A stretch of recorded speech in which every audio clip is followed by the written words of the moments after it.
I am the world's biggest super fan. You're like a super fan. Welcome to the Business Superfans Podcast. We will discuss how establishing business superfans from customers, employees, and business partners can elevate your success exponentially. Learn why these advocates are a key factor to achieving excellence in the world of commerce. We discuss the invaluable insights of business owners who have successfully implemented the strategies in the book to build their own team of devoted superfans. Gain insightful knowledge from the experts who create applications that help you create passionate superfans. This is the Business Superfans Podcast with your host, Freddie D. Ready!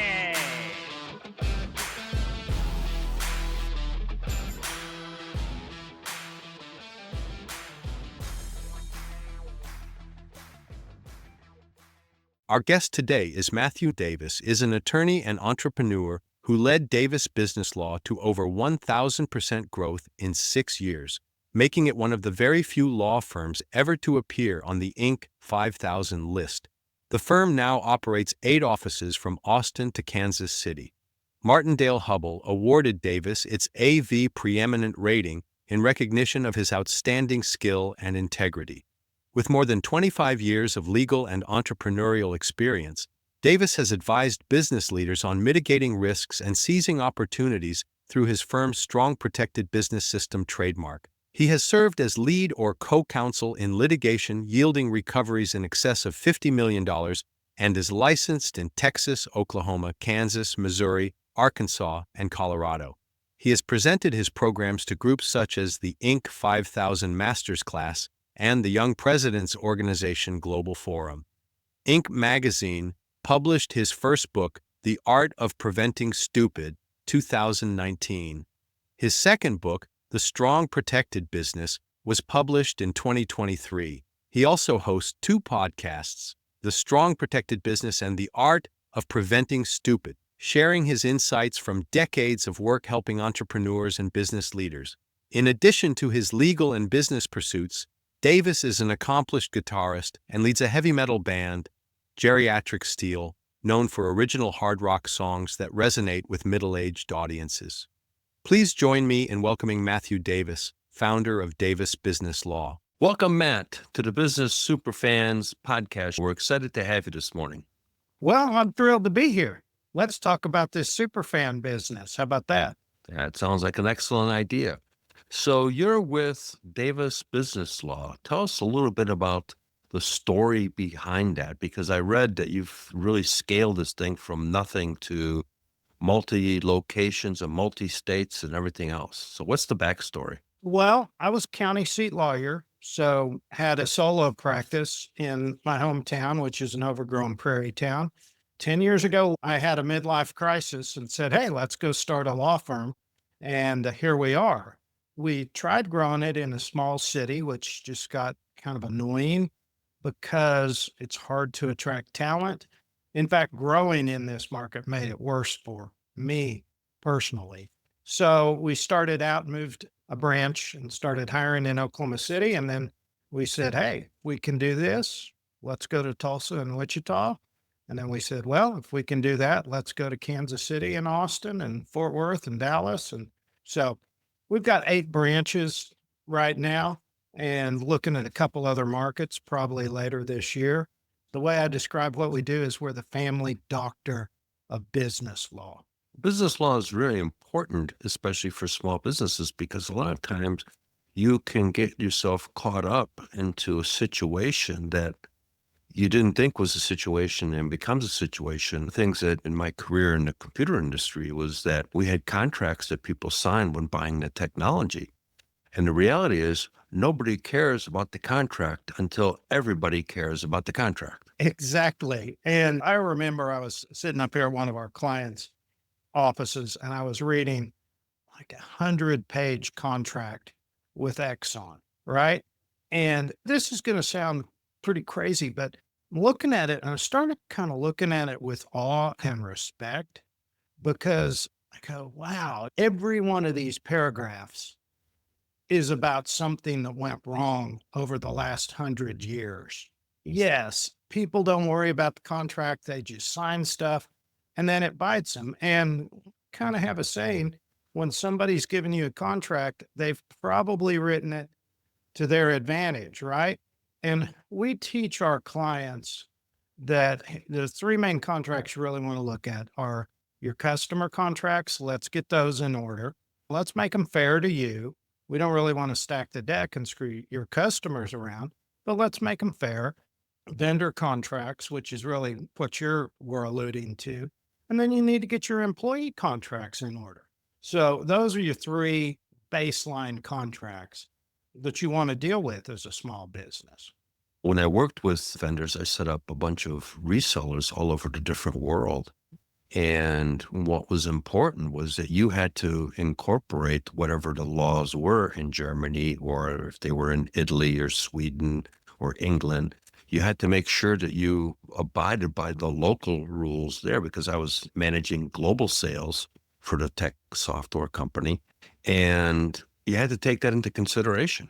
A New Zealand company has come into Texas, right?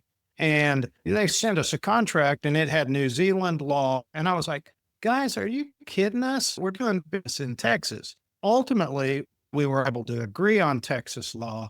And as far as venue, I'll tell you, Zoom has really changed how people handle proceedings, because screens by Zoom. And there's, of course, the American Arbitration Association, which is private court, right? Mm-hmm. And another body called the International Center for Dispute Resolution. And that's a great body to work with when you're doing deals like that. The ability to have hearings by Zoom is fantastic, makes things move a lot quicker. Years ago, I had to go to Europe for a meeting. And so I flew out there, got there in the morning. We had our meeting, we had lunch, ended up going out to dinner. And then I hopped on the plane the first thing the following morning and flew back to the United States, because there was no video stuff. And that's what you needed to do to get the deal done. I bet you had some great jet lag after that. Oh, yeah. Well, I guess, well, maybe not once you got back. That's aggravating. So let's go back to talking about, what did you guys do to grow? You must obviously created some kind of a following, or what I would call super fans, that were in turn promoting your business and became your sales force to attract more business, cause in a 10-year period, if I got that correctly, you scaled this thing pretty quickly. Yeah, particularly for a professional service firm, they are hard to grow because managing professionals is like herding cats. One thing we do really, really well in the legal space is we understand that clients hate getting surprise bills. They're already apprehensive about the cost of legal services, and they just absolutely love the notion of, oh, I'm just giving this law firm a blank check, and who knows what bill I'm going to get out of this deal. That is a constant hazard with how we manage things in this regard. Sometimes there's things we can't control. For instance, last week, Ryan was over in Tulsa up in a mediation that went for almost 13 hours. Normally, you're to see those last maybe 4 hours. The client did get a bill bigger than they were expecting and bigger than we told them it was going to be. The bottom line with this is we do a really good job advising our clients upfront what costs are going to be and keeping them apprised of that. And our client satisfaction rate, our NPS scores, are really good because of that. Builds a lot of client loyalty by just not sending surprise bills.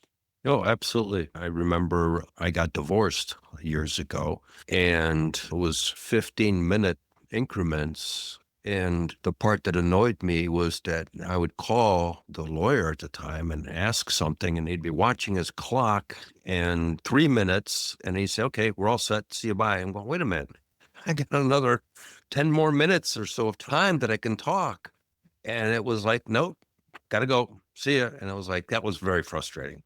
Yeah, absolutely. And when you set out into business, this is one thing we advise all of our clients, because we're attorneys in the council: go build a better mousetrap. Figure out what everybody hates about your industry and do a better job, right? On an external basis, we do a really good job of communicating with our clients. Look, we have times that we maybe don't hit the mark. Everybody does, right? But in comparison to our competition, we kill it. And it's from internal discipline and this little lady over here, Tricia, who is our CFO, who's just a monster about it. And she started out as my receptionist 25 years ago. And I told her she was too smart to be doing that. So she went and got an accounting degree. Here she is, and she's just brilliant. Going back to your question, I always look externally, but then I talk about internal. The thing we do really well internal is I tell people when they ask me what I do, I'm in the attorney lifestyle. But the point is, my job make a law firm that gives great attorneys the support to really master their crafts, autonomy to do it within reason, and to provide the support in case finance, the support in marketing that gives them work-life balance.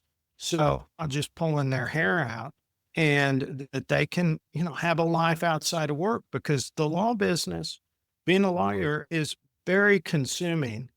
And we've built an internal system that finish your day and go home, do your hobbies, go be a dad, go be a mom. And that's something we deliver on an internal basis that our competition really can't touch, frankly, because we run better than the rest of them, because of Tricia, because of Jamie, because of our COO, and so on. Well, it sounds like you guys got systems in place, and those systems are followed, and those systems gives the ability to maximize throughput, and then gives the ability to have people have a life, as you just mentioned. We're very serious about, for instance, our sales system and bring them in as clients. We're very serious about our team development system, which we built based on Ken Blanchard's work, in particular, called Leadership and the 1 Minute Manager. It's part of the 1 Minute Manager series, but it's really about his work and understanding how to talk to and lead our particular and also everybody else. And when we implement those systems and just keep working on them and keep refining them, I was up at 5 this morning. And I was all excited because I'm going to work on our sales system, which is, just how big of a dork I am. But it was really rewarding to see it paying off and to see this company growing. And we're thrilled, and we take it seriously, and we just keep working on it. In my book, Creating Business Superfans, I really talked about the importance of, it starts with the culture in the company. And it sounds like that's what you guys are doing. You've got a culture in the company. You empower the team so they have ability to make their own decisions. They don't have to run the dad and ask for permission. So that empowerment, and then so they're energized in that environment. That comes across when they're talking to prospective customers, because people can sense stuff. And they can sense a company that's got energy, it's alive, it's vibrant, it's feeling, people are good, they're happy, they're smiling. And you can go on to another place and you can go in there and you feel like something's just not right here. And off you go to somewhere else. Yes, I think that is true. And stated another way, the speed of the leader is the speed of the team. And I really work hard at staying engaged and working and growing and inspiring everybody just to do great things and understanding how we can make things better. For instance, as I mentioned, I was working on our sales stuff this morning, and then I got an email out to the intake team going, 30 minutes on that today. Here's what we're going to implement. Here's some strategy. Here's some tactics. In contrast to that, I have friends that run law firms, and their dream is, I'm going to go to Scotland for 4 months out of the year. I'm like, really?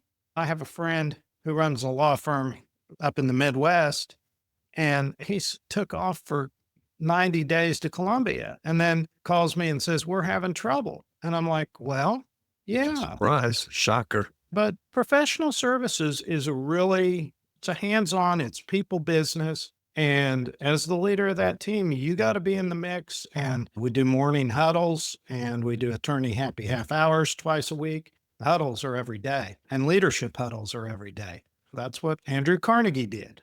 Got everybody together every morning. Let's do it. It makes a difference. It does. I took over a interpreting and translation company a couple of years ago, and we grew that by $1 million in a year's window. And this is a small interpreting project, so it's not like big money deals. But we did the same thing. We had a Monday morning meeting. We just did it once a week. reviewed of what the previous weeks were, what this week's objectives were, edified who needed to be edified so that they, recognized for their extra efforts for the previous week and et cetera. And that changed the culture. And then more importantly, everybody knew the direction we were going in. So they knew the sales figures, what we needed to do, and got everybody in a racing rowboat where everybody's in a row and all the oars got to be synchronized. And that's how we got everybody going, and it took off and it scaled. So you're doing the exact same thing, but in the law firm. Yeah. And it makes a difference. We're doing that next week. We do strategic planning every quarter, just day out with the leadership team, and makes all the difference in the world. So can you share a story, Matt, about a client that you guys took on that had a challenge? I don't need to know all the details, but how you guys turned that situation around and created a super fan out of that client who's been one of your champions. We do a lot of general counsel work with our clients. And I don't have very many clients myself anymore. I've got kind of a small stable of people that you got to dance with the ones that brought you, right? Sure. And so I've got my old time clients that I still work for. And one of those is a lithium exploration company, which has been really fun for me because we merge really well from the entrepreneurial standpoint of, I run an entrepreneurial firm and I understand renewable energy. I used to work for Department of Energy in the renewable division. And I also understand oil and gas. And we have been through the first iteration, which we put on the front page of the Wall Street Journal when we sold it off. And then we're doing it again. And it's been a really exciting just journey with these people, helping them grow. And we're down in the trenches with them all the time. We have a lot of clients like that we've helped take from just a startup to very successful businesses. I love to tell the story of our client, Robert, who lives in a little farm town out here, and he's about a 6'7", 400-pound guy. Started out as a farm kid, and he says things like, Matt, I never thought I'd amount to a hill of beans. And I'm like, Robert, you own your hometown? And he's like, well, I guess I do. Yeah, he's a great friend of mine. We've been through a lot together, the ups and downs of his business. So you just take care of people and you put your heart in it. And then all of a sudden you've got super fans, and we've got a whole stable of those. I was working for another one this morning. So that's how we do it. And that's the exciting part, is when you've got those super fans that are happy with what you've done, you can't buy that kind of PR. You can have the best marketing in the world, but that all marketing, because that's genuine, it's authentic, it's real. That referral business is great and we love it. There's lots of good lawyers out there, but there's very few law firms with the systems supporting them and with the client relationship systems that we have that help celebrate their successes. One thing for us is, for instance, we know that there's just certain milestones in companies that we want to celebrate with them. And we've built a system around that is pretty intuitive once you think about it, but nobody does it because the lawyers are busy running the business side of things. And we really have a professional management team on our law firm. Again, I stay in the law business a little bit because I think it makes me more effective as a leader of the team to do that. Even our COO keeps a couple clients. He's an attorney as well. Just keeps us in the game and helps us be leaders of the pack of all the attorneys. Which is the one key thing there that I want to bring back up, is that you are celebrating the successes and milestones of your customers. And that's really the secret to creating super fans. Is it's not always about you. It's really about the customer and the success of the customer and the growth that they're experiencing, the joy that you get for having helped them get there. So it's really a win-win that creates a synergy between the two of you guys, or the two entities. I'm breathing kind of deeply. I had a little sigh there because Bailey is over here and her mom was one of the original gangsters around the firm, so to speak, and still a great friend of ours, but she has her own business. So she's kind of second generation firm for us. And she used to work for an attorney that I really have contempt for. And he's a showboat lawyer, and we do not have a good relationship because I've boxed his ears numerous times. And when Bailey came over here, I said, hey, let me make this real clear. This guy's clients end up broke and often in jail. Our clients end up rich and out of trouble. And the focus is different. In our clients are the hero.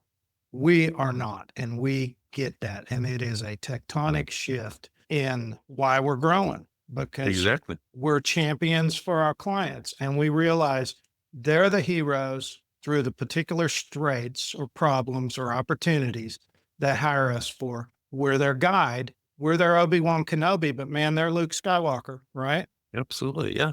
When I was managing the international channel, I had about 60 resellers around the world. Some of the competitive companies would recognize the agency that was a distributor of ours. I went one step further as I went into the salesperson that was selling our technology and recognized them, including the agency. But more importantly, I wanted to make sure that they got edified, because they're the one that was selling the stuff to make the agency look good, made the other salespeople within those agencies and other agencies, because we would have an award ceremony for top performance and all that stuff. And people would say, whoa, wait a minute. The other guys are just recognizing the agency. He's recognizing the actual person that was the one that sold the most of our product and awarded the agency. Complete game changer. Let's celebrate their wins. Exactly. Very important. Very important. So if I remember correctly, you did some heavy metal stuff in the past. Oh, yeah. I was a hard rocker when I was a kid, still am. And I was relearning some Def Leppard this weekend. So, yeah, we were playing guitar this weekend. I got one of my Flying V's over here. My wife originally thought I was joking. And I'm like, no, I'm going to go play hard rock festivals as my retirement project. So I can get paid to go all over and do that. We've got a little band. We're missing a bass player right now, but yeah, we're having fun with it. No, it's important to have fun. It's important to have hobbies and things that you enjoy, because, that's what life is about. It's not always work. Sir Richard Branson says there is no difference between work and non-work. It's called life. And so basically everything you're doing is life. You're living right now. So absolutely. Yeah, I heard a similar quote that I'll paraphrase. And he said, the real masters, you can't tell if they're working or playing. Correct. And yeah, I think it's all fun, and I'm just grateful and happy to get to do what I do. And sometimes I get tired running a law firm, all that. It's pretty rewarding, and I love our team, and we're having a great time doing it. Yeah, and you're helping a lot of people. So, that's the bottom line, is you're helping a lot of people, as you just mentioned earlier, keeping them out of trouble, and which is actually saving them thousands, if not millions of dollars. And you're having a blast doing it. Super cool. Yeah, it's fun. And we're still on a roll. So for any of the lawyer firms that are listening, what would be one action item that you would recommend that they should incorporate into their business? I talk to a lot of lawyers that are trying to start firms and grow them. But let's go back to Richard Branson. Take care of your people and they'll take care of your customers, right? Okay. Absolutely. And I do that. That's why I tell people I'm in the attorney lifestyle business. If I can build a team of staff and me that will take care of our attorneys, the firm will grow, right? Yep. That's the deal. You can run a firm by coercion. You can run a firm by abdication, which means you just kind of let them do what you want to do. Or you can run a firm by commitment and encouraging them through good leadership, which dovetails back into Ken Blanchard and situational leadership theory. And if you will do it that way and recognize your people where they're struggling, help them grow. Basically, when you get self-reliant high achievers, just leave them alone. Let them do their work. Don't bother them. I check in with Dixie and Jeff once every 2 weeks, and they're like, great, I'm fine. Leave me alone. Take care of your people. Learn how to take care of your people and be a great leader of your company. It will grow because they will take care of your customers, your clients. Yeah, absolutely. I say one of my quotes in my book is people will crawl through broken glass for appreciation and recognition. Truth. And so Preach it. Yeah, but that's what you're doing. You've empowered the people. And like you just said, you don't micromanage them. They're empowered to be able to do it. But then when they hit something cool, you recognize them, and you don't recognize them individually. You recognize them in front of everybody else, which elevates everybody else into the equation because they go, wow, this is a great company. And so that all that is important that a lot of people don't do, which you guys are doing. It takes a village to make things happen, and you got to feed the village. Yeah, my life's even easier than that because Ashton just had a good win down in Austin. Guess what? They all got after cheering for him before I even got started.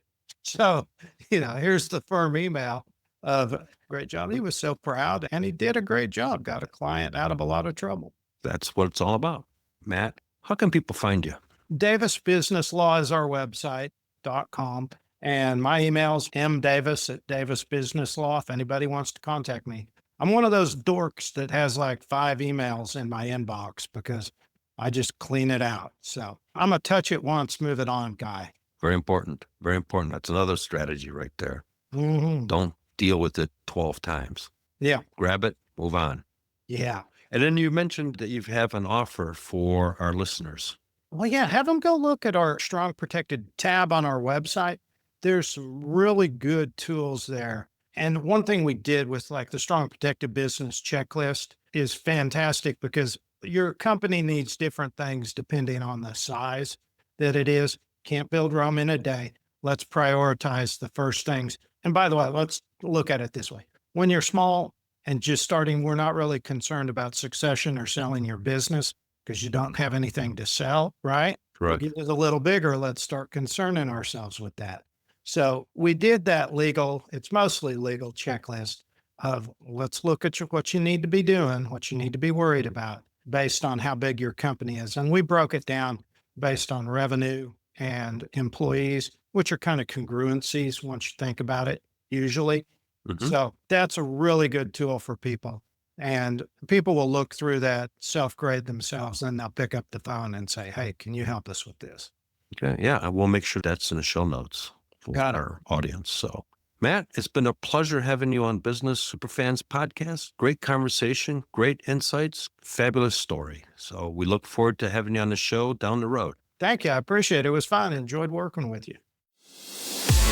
We hope you took away some useful knowledge from today's episode of the Business Superfans Podcast. The path to success relies on taking action. So go over to businesssuperfans.com and get your hands on the book if you haven't already. Join the Accelerator community and take that first step in generating a team of passionate supporters for your business. Join us on the next episode as we continue guiding you on your journey to achieve flourishing success in business.